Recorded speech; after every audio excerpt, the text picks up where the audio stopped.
waxbartaan waxbartaan waxbartaan waxbartaan waxbartaan barwaaqo gaarne.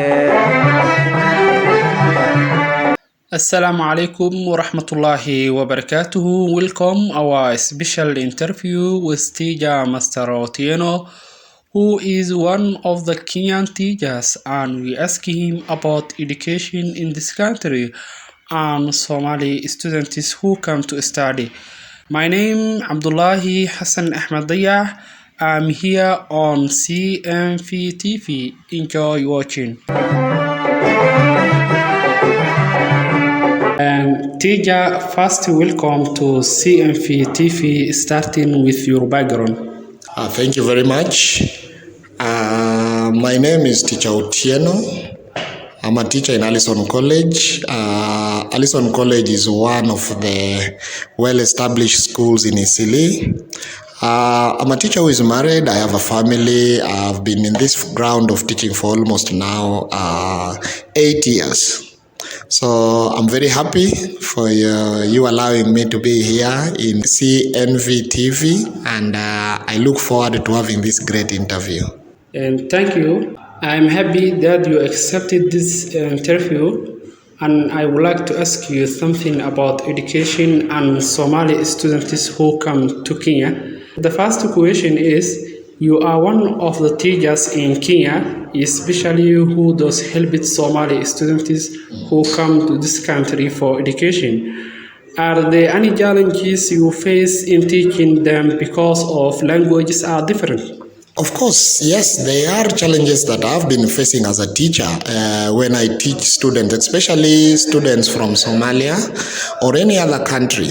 So the first challenge that I always have with my student is the language, because as we know, traditionally Somali is a country that speaks Arabic, and they speak the Af-Somali language, and probably some will speak Italian.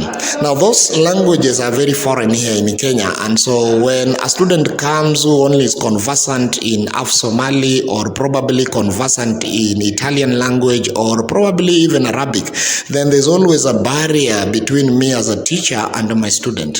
So that is the key challenge that I always face. Another challenge that I can also face concerning the language is the issue of writing, because some of the students are used to the Arabic lettering, the alphabets of the Arabic. So when they come to Kenya, then they realize that in Kenya, even the Arabic letters don't make sense much to people here. And so shaping of the letters become the first challenge again we have with some of the students who come from Somalia. Thank you. When we look at the students who come to study English, there are many. It is possible that some of them have completed higher education at university. So how do you help those students? First and foremost, we are always very happy and very open-minded to students who come with some backgrounds in English, because that gives us a higher kickstart in what we need to do with such kind of a student. So always a student who approaches and he has a background in English always is welcomed, and we feel that much of the weight that we have has been lifted off our shoulders. So how do we help such kind of students? So students who come who have a background in English sometimes are only coming to polish the English that they have. So our work as a teacher is to make sure that we make this student, we pull out the potential in this student so that this student can shine, okay? So that this student can achieve some of the things or some areas in English that were not there. As we all know, the skills in English are four. That is the listening skills, the writing skills, the reading skills, and the speaking skills. So these four skills, sometime a student might be coming from a background of English, but might be having a challenge in one of the areas. So my work as a teacher is to make sure that I produce an all-round student, a student who is well equipped in all the four skills that he might be needing in his later life. Other ways we also help our students is sometimes we help them to get position in some of the universities we have in Kenya, because we give them some of the training and some kind of mentorship and things like that they would be needing when they join universities here in Kenya. Okay, as we know, Somalia and Kenya are neighboring countries. and their people are brothers, and there is a great relationship between them. When we look at the students who come to this country for education, there are challenges faced, such as saying that Somali degrees are not recognized. So, the question is, do you think it will damage the overall image of Somali universities? That's a very good question, and I thank you for bringing that up. This has been some of the challenges our students have always been complaining about, that some of them come with papers, that is degrees from Somalia, but when they come to Kenya, they're never allowed to continue or to join or to pursue other degrees or courses they would want to do in life. So first thing and foremost, I want to tell my students that there is something in the university we call accreditation. Now, accreditation is the arrangement of universities from the top superior ones to the lowest one.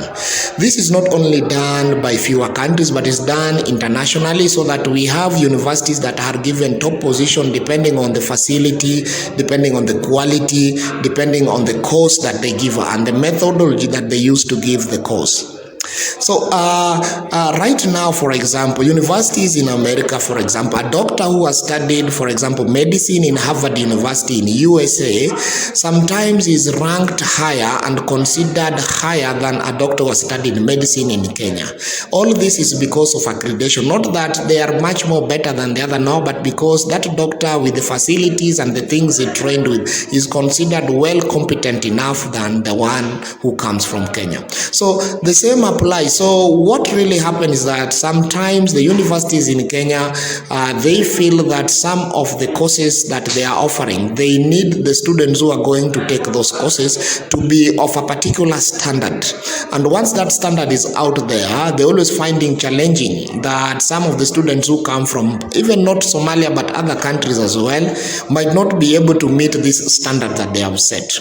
And so they'll always demand something extra apart from the university they have done. So overall, I don't think this is going to damage the relationship between Kenya and the universities in Somalia. No, but I think it's going to make sure that the two countries work on modalities where they're able to come up with a document that can be able to support both of them, so that they work together in uplifting the education levels or the courses levels of the two countries. Yes.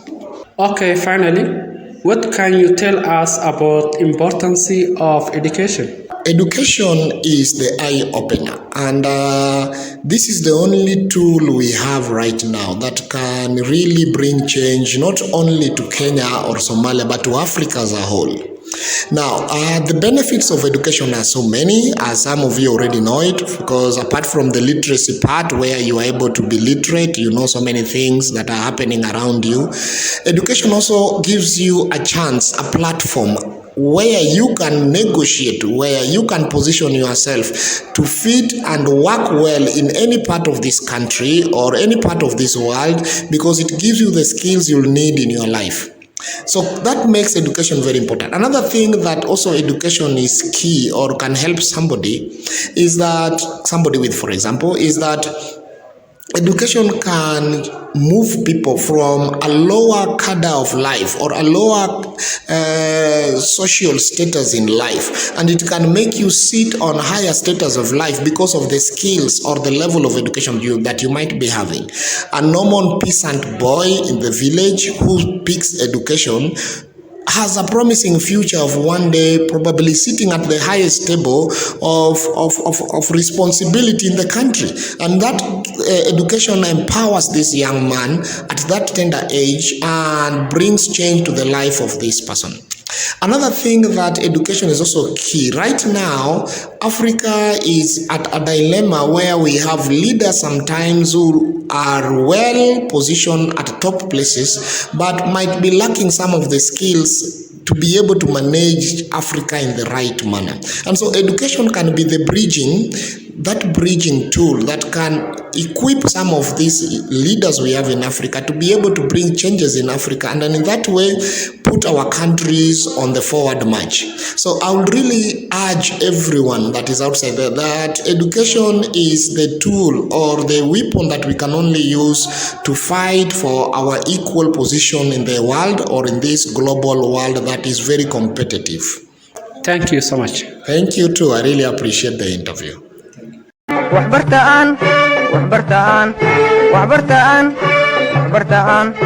waxbartaan barwaaqo gaarne